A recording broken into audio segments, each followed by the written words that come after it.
नमस्कार मंडळी, आज आपण बनवणार आहोत कुरकुरीत बोंबील फ्राय। बोंबील घेतलेले आहेत, त्याला मधून चीर पाडून घेतलेली आहे। असे दोन भाग केलेले आहेत बोंबलाचे। लाल मिरची पावडर, मालवणी मसाला, मीठ, हळद, आलं लसूण पेस्ट, धना जिरा पावडर, लिंबू आणि तांदळाचं पीठ।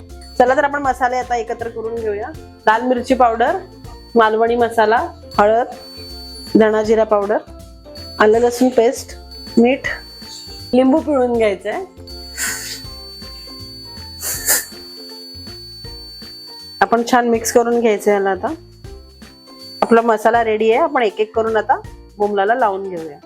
एका प्लेट मध्ये आपण तांदळाचं पीठ, त्याच्यामध्ये थोडीशी काश्मीरी लाल मिरची पावडर टाकायची, जिरा पावडर आणि चिमूटभर मीठ छान एकत्र करून घ्यायचं।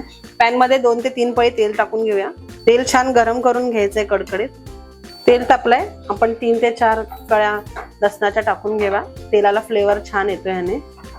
आता आपण पिठामध्ये मच्छी डीप करून फ्राय करून घेऊया। बोंबील मच्छी फ्राय करताना तेल अजिबात थंड होऊन द्यायचं नाहीये। मीडियम फ्लेम वरच मच्छी फ्राय करायची, नाहीतर मग ती पलटताना तुटणार। बघा, एका बाजूने फ्राय झालेले आहेत असे छान। दोन्ही बाजूनी असेच गोल्डन ब्राऊन कलर येईपर्यंत फ्राय करून घ्यायचे।